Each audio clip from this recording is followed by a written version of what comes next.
Bonjour à tous, ici Rayson et SSD qui allons vous présenter les règles du jeu de Cardfight Vanguard. Ah super, bonne nouvelle. Bonjour SSD. Bonjour Hélène. Alors, tout d'abord, on va essayer de vous montrer ce qu'est Vanguard. Donc c'est un jeu qui existe depuis 2010 au Japon et qui est sorti en 2011 en version anglaise et qui se base sur un dessin animé qui connaît à ce jour 6 saisons et qui est toujours en production. Tu veux peut-être parler un peu de tout ce qui est les cartes au niveau des extensions? Alors, du coup, vous avez un total de, on a dit 30 extensions qui sont sorties, plus environ une quinzaine de trial decks, donc ça veut dire des decks de structure. Ces extensions, où dedans vous retrouvez donc différents clans, sur la plupart des extensions, vous avez environ 6 clans, donc des clans, ce qui est représentatif des cartes, ça veut dire que dans chaque carte vient d'un clan, et du coup en fait votre Vanguard c'est vous, et vous représentez votre clan et vous vous battez avec vos unités pour tenter de défendre votre clan. Voilà, je vais juste à peu près, donc en fait chaque clan est défini donc sur une carte, et les clans sont répartis sur différentes zones, il y en a au total 6, et chaque zone est représentative. Par exemple, vous avez, pour les grands fans des mers, vous avez donc la Magalagnica. Pour ceux qui aiment tout ce qui est robot et tout, vous avez les Stargate. Pour tout ce qui est dragon et tout, vous avez les Dragon Empire. Tout à fait. Pour tout ce qui est chevalier et paladin, vous avez l'United Sanctuary. Pour les animaux, les insectes, vous avez les zoos. Le zoo, voilà, c'est zoo. Et la dernière, donc l'un des clans qu'on vous propose aujourd'hui, qui vient de la Dark Zone, là où se cachent tous les ténèbres. Et là, vous avez donc les Gear Chronicles, qui est un nouveau clan qui est sorti il y a très peu de temps. Voilà, donc on va en profiter pour passer tout de suite sur la base du jeu. Donc déjà, pourquoi ce jeu s'appelle Cardfight Vanguard?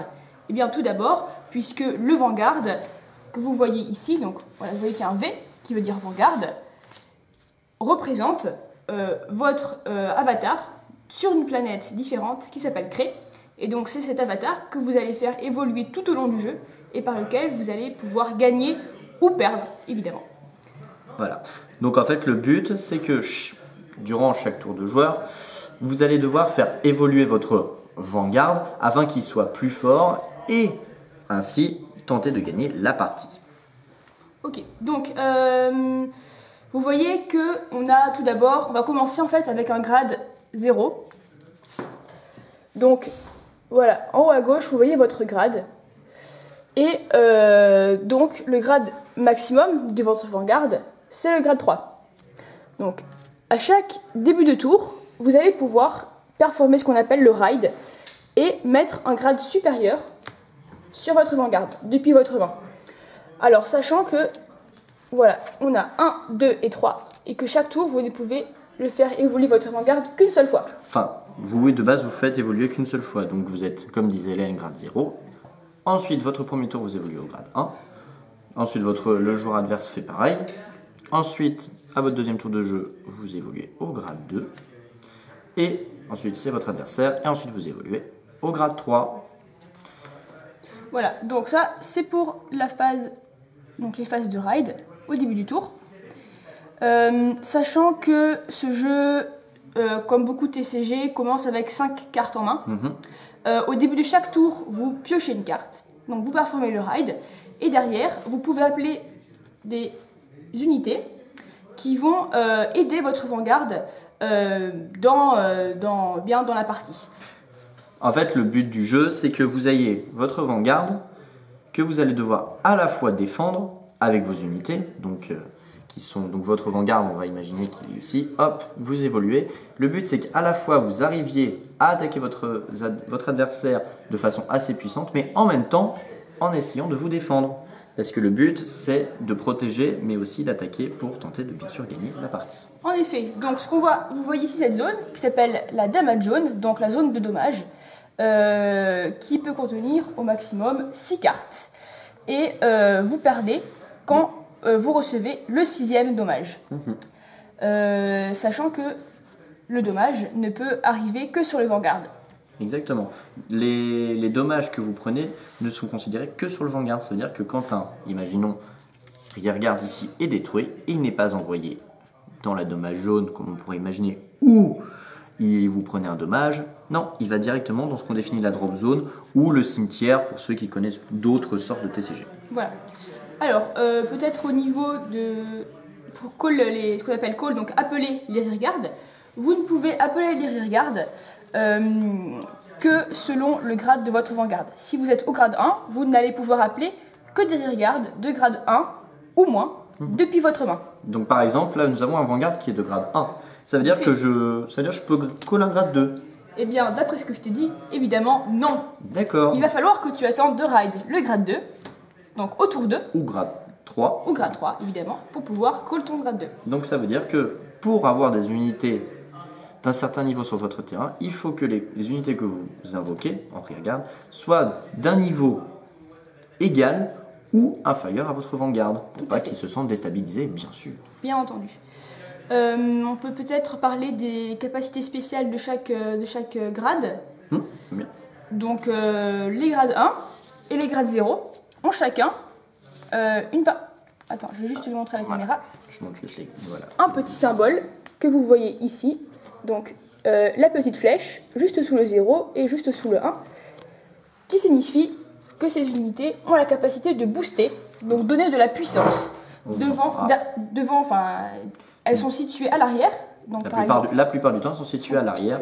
Par exemple. Et en fait, elles permettent de donner à l'avant des puissances supérieures. Mais de toute façon, on va revenir après en détail là-dessus. On reviendra dessus. Les puissances additionnent quand vous attaquez. Donc là, vous avez une puissance de 10 000, ici de 7 000. Donc au moment où vous attaquez, le grade 1 va donner sa puissance au grade 2. Et donc vous allez pouvoir attaquer votre adversaire avec une puissance de 17 000. Quelle puissance. Quelle puissance. Ensuite, parlons des grades 2, tiens. Alors les grades 2 ont ce petit symbole toujours sous le grade qui signifie que vous allez pouvoir intercepter. Alors, SSD, qu'est-ce que l'intercept? Qu'est-ce que l'intercept? Eh bien c'est simple. Imaginons que le Vanguard est attaqué. Ah, c'est crotte, alors je peux pas me défendre parce qu'on va dire que votre main est assez vide. Eh bien l'interception permet que, au lieu de se jeter, enfin il se jette corps dans la bataille. C'est qu'en fait il saute comme ça, il fait non, vous ne passerez pas. Et donc il arrive dans la Guardian Zone. Ce qui fait que vous allez pouvoir vous protéger. Eh bien tiens, parlons de la Guardian Zone, c'est peut-être une très bonne idée. La Guardian Zone. Cette zone est plutôt importante puisque c'est celle qui va quand même vous permettre de vous protéger. Sur chaque unité, vous allez pouvoir retrouver ici un certain nombre. Ce petit nombre, merci. Voilà. Donc ce petit nombre est assez important. Vous avez deux types de nombres, enfin vous en avez trois types. Vous avez par exemple les grades 0. Enfin, on va partir sur notre grade 0 qui est là, qui est tout beau. Il y a écrit 10 000. Ça veut dire que cette carte peut vous défendre à 10 000. Vos grades 2 et vos grades 1, eux, resteront modestes et vont aller sur du 5000, à la différence des grades 3 qui sont quelque chose d'assez dangereux puisqu'ils ne peuvent pas vous défendre. Cette zone est assez importante comme je vous disais puisqu'elle vous permet de vous protéger. Imaginons que vous avez ici un méchant adversaire qui attaque votre Vanguard. Ah, j'ai besoin de me protéger. Si par exemple vous utilisez donc pour vous protéger vos grades 1 ou vos grades 2, vous pouvez en mettre plusieurs. Par exemple, imaginons, tiens, je vous balance ça. Ce qui fait que ça fait 5000 plus 5000. Ça s'additionne à l'attaque de votre Vanguard. Ça veut dire que comme mon Vanguard a 11, je rajoute 10 000, des 5000, 5000, ça fait 21. Mon adversaire m'attaquant à 11, je suis donc à 21 et donc l'attaque ne passe plus. Alors attention. Attention, imaginons que je mets que 5000. Est-ce que mon attaque passe, sachant que je suis à 11 et j'attaque à 16. Enfin, on va plutôt faire comme ça. J'attaque à 11. On va dire un Vanguard qui a, imaginons, on va dire que j'attaque à 11 et je défends à 11. Est-ce que l'attaque passe toujours? Si tu défends à 11, ça veut dire qu'il n'y a pas de défense. On va dire qu'il n'y a pas de défense. Si je ne défends pas, eh bien c'est l'attaque de mon adversaire qui va passer sur la mienne, puisque en cas d'égalité, c'est l'attaque adverse qui prend l'avantage. Voilà, donc en fait, si l'attaque est égale ou supérieure, l'attaque passe. Si l'attaque est inférieure, l'attaque ne passe pas. Il faut bien préciser parce qu'en cas d'égalité, c'est l'attaquant qui prime, donc qui gagne. Et si jamais l'attaque de l'adversaire passe, vous allez prendre un dommage qui arrivera dans votre damage zone. Si votre vanguard est touché, effectivement. Alors, je pense que c'est l'opportunité de parler des triggers, peut-être. Des triggers, on va peut-être parler des grades 3, je pense, comme ça. En plus, on va pouvoir ajouter les triggers avec le Twin Drive, etc. Donc, on vous a parlé des grades 2 qui ont la capacité d'intercepter, donc de vous défendre. Maintenant, l'un des plus importants, c'est des grades 3. À la fois quelque chose de très utile, mais aussi très dangereux. Puisque, comme je vous ai dit, le grade 3 ne peut pas vous défendre. Mais par contre, c'est l'une des unités les plus puissantes. Et c'est sur la plupart du temps ces cartes-là que vous allez pouvoir baser votre stratégie. Hélène, je te laisse parler de notre magnifique grade 3. En effet, alors le grade 3, qui sera donc votre unité la plus puissante sur votre terrain, qui va vous représenter. Donc vous voyez qu'elle n'a pas de défense, ce qui signifie que vous ne pourrez pas vous défendre avec. En revanche, ce petit signe sous le 3 signifie que vous allez pouvoir opérer, non pas une, mais 2 Twin Drive. Alors, la Twin Drive, ça signifie que au moment où vous attaquez avec votre Vanguard, le Vanguard adverse ou n'importe quelle unité adverse, vous allez engager votre carte, ainsi que son boost de derrière, et vous allez performer. Donc, vous allez révéler la première carte de votre deck, qui ira dans la Trigger Zone, ainsi que la deuxième carte. Voilà. Donc, dans ce cas de figure, ici, nous n'avons eu aucun trigger, puisque nous avons eu un grade 3 et un grade 1. Donc ces cartes vont s'ajouter à votre main. Mais alors, à quoi ça sert du coup les drive checks? Alors, la drive check, ça va servir non seulement à remplir notre main, mais aussi dans le cas de figure où vous allez avoir un trigger, qui sont ces unités qu'on a juste ici. Donc je vais vous montrer de plus près à la caméra.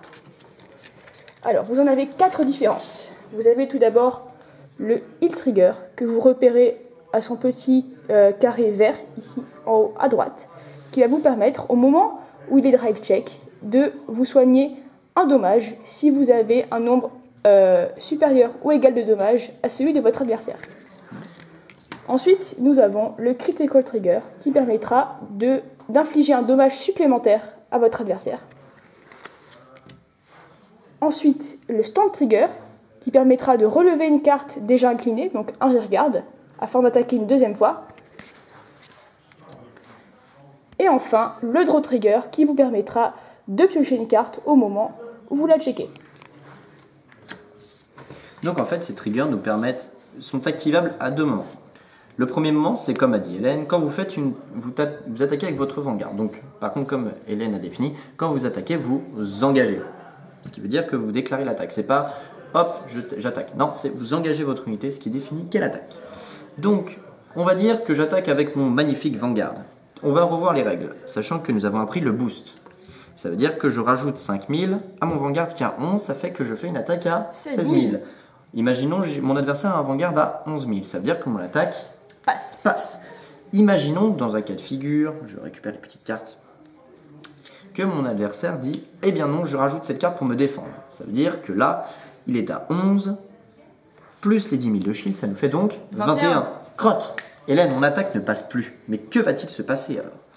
Vu que mon attaque ne passe plus, faisons une imagination, vous allez faire donc votre drive check. Mais hop, la capacité de votre drive 3 s'active et c'est le Twin Drive. Ça veut dire que vous allez faire 2 vérifications afin de tenter de donner de la puissance à votre Vanguard ou vos rearguards. Donc là, vous faites 2 vérifications. Première vérification, comme a dit Hélène, je n'ai rien, donc je ne gagne pas de puissance. Deuxième vérification, Draw Trigger. Donc cette carte, comme a dit Hélène, vous permet de piocher une carte et aussi de donner 5000 du coup. Tout à fait. Donc la première carte, vous la piochez, vous l'ajoutez à votre main sans la révéler à votre adversaire. Et vous choisissez lequel de vos rearguards ou Vanguard, ou Vanguard peut obtenir 5000 de puissance. Donc là, dans ce cas de figure, on peut dire que je peux tout mettre à mon Vanguard, ce qui ajoute 5000. Je suis à 21, donc l'attaque attaque et touche. On attaque à 16 000 plus les 5000 du trigger, ce qui fait 21. Et comme on l'a dit, à attaque égale, c'est l'attaque de l'attaquant qui passera sur la défense. Donc dans ce cas-là, mon adversaire performera une damage check. Donc à son tour, il prendra la première carte de son deck, il la mettra, la révélera dans sa trigger zone, par exemple, et ensuite, il la mettra dans sa damage zone. Sachant que lui aussi, au moment de sa trigger check, a le droit de donner, s'il a un trigger, 5000 de puissance à son Vanguard ou à l'une de ses unités en rearguard. Ce qui permet, donc en fait les triggers peuvent, comme dit Hélène, peuvent s'activer à 2 moments. Soit quand vous les arrivez checker avec votre vanguard ou quand ils partent en dommage jaune. Ce qui permet à deux choses. C'est que quand ils partent en dommage jaune, ça vous permet aussi de gagner de la puissance à votre vanguard durant la période de défense. Ce qui peut très souvent vous sauver la vie. Parce qu'imaginons là, on va dire qu'il aurait pris un dommage, ça aurait rajouté 5000 à son vanguard. Ce qui fait que là, vous allez pouvoir... Nos unités qui sont à 10 000 et à 7 000 ne pourront plus attaquer. Ou imaginons qu'on avait cette carte, ce gradin, sous notre 10 000, sous notre grade 2. En les engageant, nous aurions donc tapé à 17 000 sur le vanguard adverse à 16 000.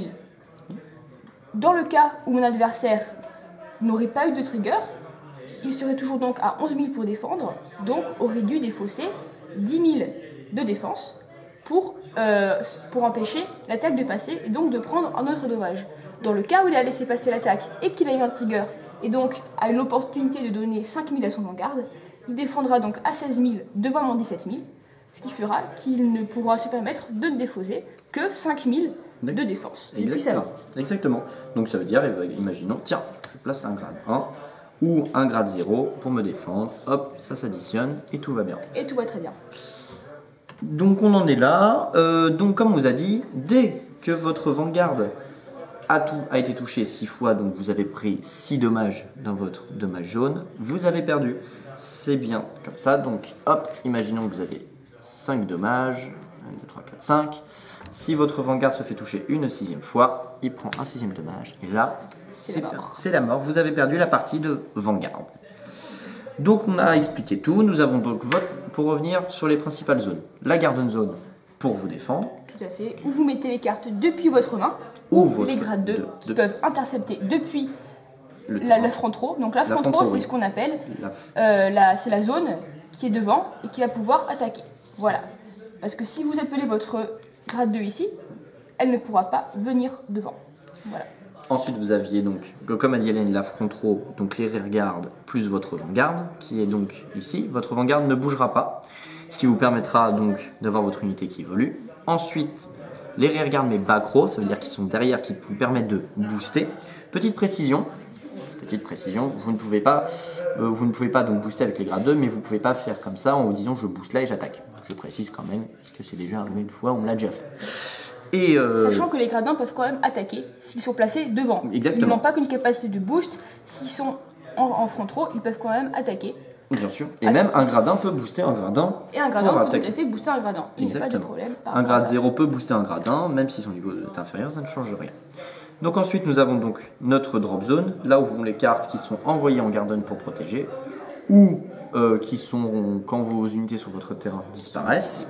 Ensuite, vous avez votre deck, ce qui vous permet d'ajouter des cartes à votre main quand vous piochez, de faire vos vérifications. Donc en fait, c'est toute la base de votre jeu là. Et je pense que tant qu'on en a parlé du deck, on peut préciser qu'au moment où on pioche, notre première pioche, donc on pioche 5 cartes, mais que le jeu faisant que on doit maximiser les chances d'avoir les grades 1, 2 et 3 au moment où on commence, on a le droit de remettre autant de cartes que l'on veut de notre main dans le deck, afin de mélanger et de repiocher le même nombre de cartes. Eh bien, nous pouvons peut-être faire une petite présentation. Faisons une petite présentation. Nous allons juste finir avec la trigger zone et les dommages jaunes, et puis après, nous pourrons faire. Donc, notre kit trigger zone, comme nous a très élégamment expliqué Hélène, qui nous permet de vérifier nos triggers ou nos dommages, et votre dommage jaune qui fait qui vous explique quand est-ce que vous avez perdu, ou vous êtes en avantage ou en inconvénient face à votre adversaire. Donc, je te propose qu'on fasse une petite partie. Tout à fait. Donc, comme nous avons dit, on commence au grade 0. Donc le but... Sachant que votre starter qui vous représente, votre forerunner, est directement sur le terrain. Et vous n'avez pas à le piocher. Alors, j'ai mélangé mon deck. Quand vous faites une partie de vanguard, vous mélangez. La plupart du temps, votre adversaire va couper votre deck. Ce qui vous permet ainsi d'éviter les triches. Je vous propose qu'on va faire une main ouverte pour une première partie. Main ouverte. Alors, vous commencez votre... Oh, ça commence bien. Vous commencez donc par piocher 5 cartes. Excellente main. Excellente main. C'est une main merveilleuse. Donc je vous rappelle que vous devez évoluer. L'avantage de Vanguard, c'est que vous pouvez renvoyer des cartes dans votre deck à votre première main. Donc là, il faut que j'évolue au grade 1, mais comme je n'évolue pas au grade 0, tous les grades 0, je vais les renvoyer dans mon deck. Ils ne sont pas envoyés en drop, ils sont renvoyés dans mon deck. Je mélange de façon... Je mélange. Hop, je donne mon deck à mon adversaire pour bien sûr qu'il me le coupe. Donc cette carte reste dans votre main, je rappelle. Et vous piochez donc le même nombre de cartes que vous avez renvoyées. En l'occurrence 4. Non, on va faire plutôt dans le sens simple, ça sera mieux. Ça, on verra mieux. Tac, tac, tac, tac. Et tac. Ah, comme vous pouvez remarquer, il me manque donc... Je mets plus près de la caméra. Donc nous avons un Heal Trigger, un Draw Trigger, un grade 3, un grade 1 et un dernier Critical Trigger, ce qui fait qu'il va nous manquer un grade 2. Voilà, donc il nous manque le grade 2 pour parfaitement évoluer. Donc du coup, malheureusement, nous commençons avec un désavantage, c'est qu'il nous manque un grade. Mais comme vous allez avancer dans la partie, vous allez avoir peut-être la possibilité de le récupérer. Tout à fait. Donc, imaginons que je commence une partie. Avant toute chose, quand vous commencez votre partie, nous définissons ce qui s'appelle le stand and draw. Donc là, vous ne standez pas, mais par contre, vous piochez une carte. On va revenir sur le stand après. Ah bah parfait. Parfait, voilà le grade 2. Voilà mon grade 2, je suis tout content. Donc je commence ma partie. Hop. Tac, je ride mon grade 1 sur mon Vanguard. Avant de faire quoi que ce soit, on précise bien, c'est que les deux premières actions que vous devez faire, c'est un stand and draw, et donc stand ensuite relever et draw piocher. Piocher, et ensuite rider, donc ça veut dire évoluer votre Vanguard. Et ensuite, vous pouvez faire ce que vous voulez, invoquer des unités ou quoi que ce soit.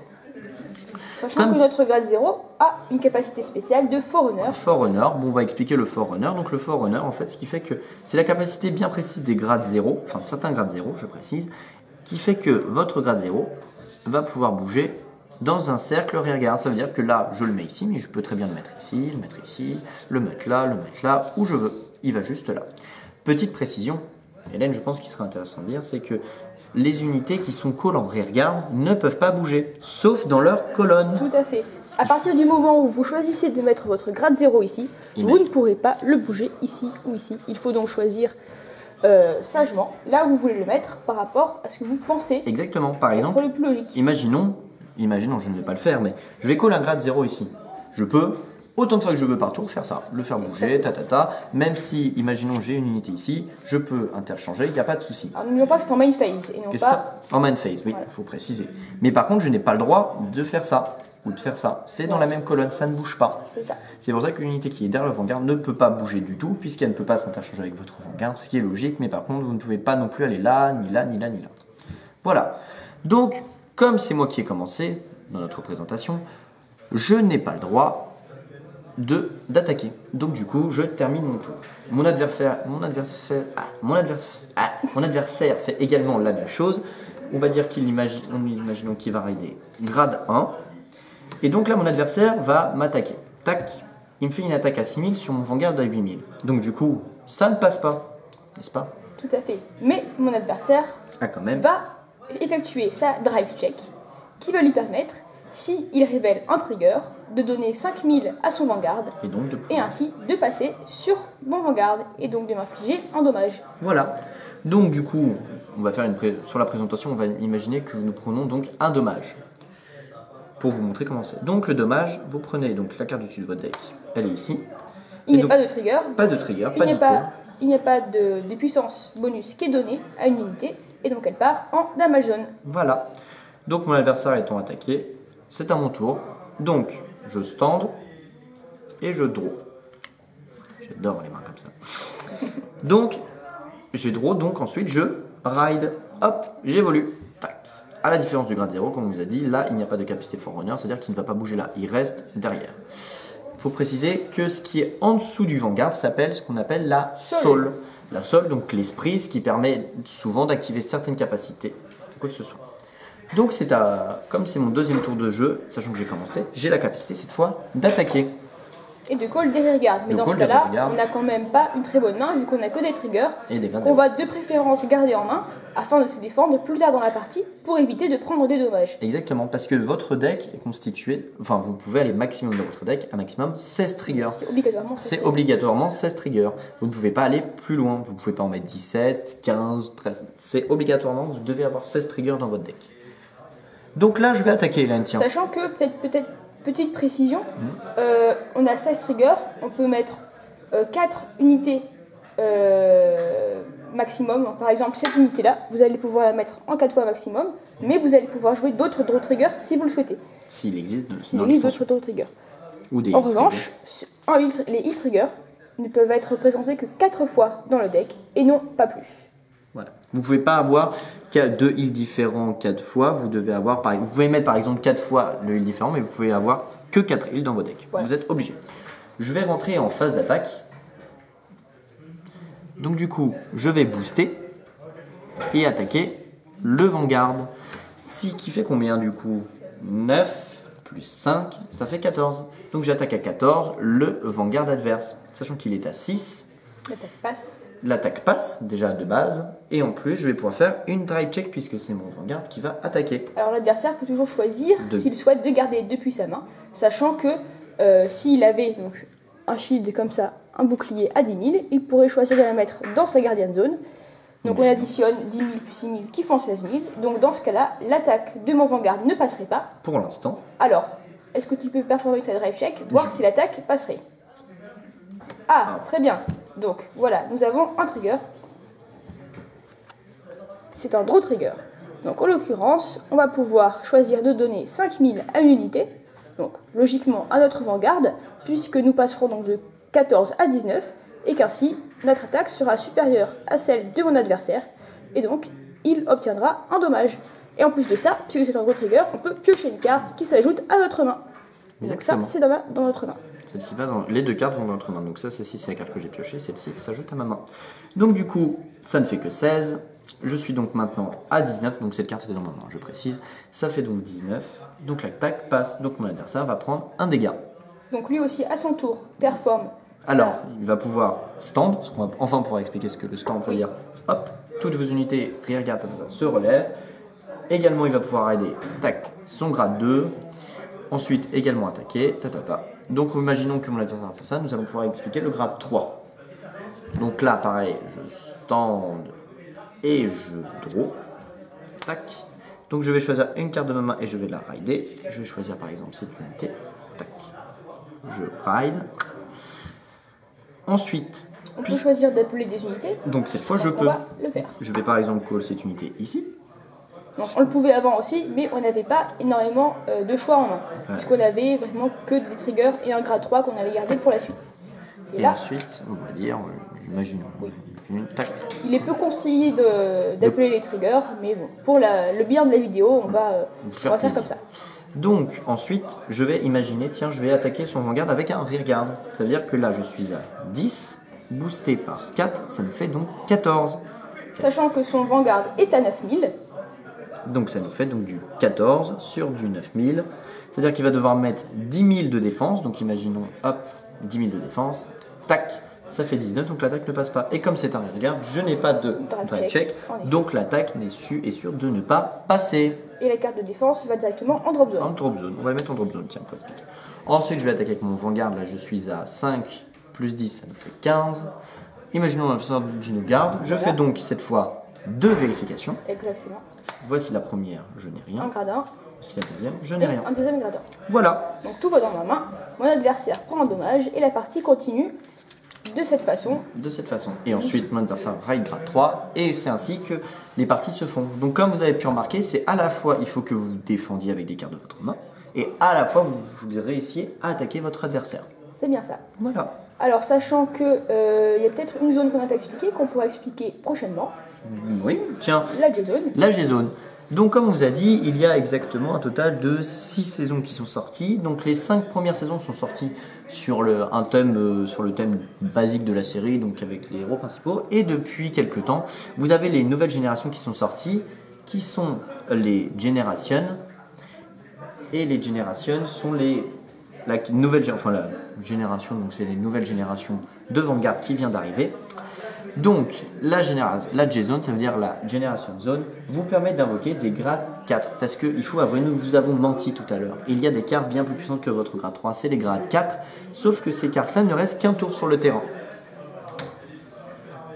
Donc, on pourra vous l'expliquer. On va vous l'expliquer prochainement dans une future vidéo. Où on vous montrera les différents grades 3 qui sont apparus, les différentes techniques, les évolutions du jeu qui permettent de donner plus de piment en améliorant les techniques et en permettant aussi de garder plus efficacement ou de menacer encore plus l'adversaire. Donc en fait activer des différentes techniques. Voilà. Donc pour vous donner un avant-goût, chaque saison de Vanguard en fait était définie par une nouvelle thématique de jeu. Donc la saison 1 était le jeu basique.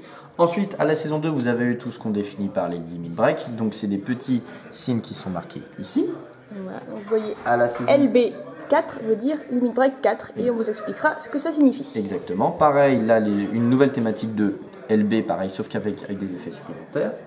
Ensuite, donc ça c'était la saison 2, la saison 3. Ensuite vous avez la saison 4 qui sont les légions, ce qui fait qu'au lieu d'avoir un seul Vanguard, vous en avez deux, ce qui vous permet d'attaquer bien plus fort et d'activer d'autres skills. Et donc la nouvelle saison vient de sortir avec comme thématique dedans le stride. Le stride. Par le grade 4. Un total de saisons équivalentes. Et ensuite on vous expliquera aussi tout ce qui est Perfect Guard. Qu'est-ce qu'on pourrait expliquer d'autre? Les Generation Break aussi, qui sont une thématique qui viennent aussi de sortir avec la G-Zone. Mais tout cela vous sera bien sûr expliqué avec plaisir dans la prochaine vidéo. Merci à tous de votre attention. J'espère que cette vidéo vous aura plu, qu'elle aura été éclairante sur les règles du jeu. N'hésitez pas à vous adresser à nous si vous avez plus de questions. Et à la prochaine. Ciao. Merci à tous. Ciao.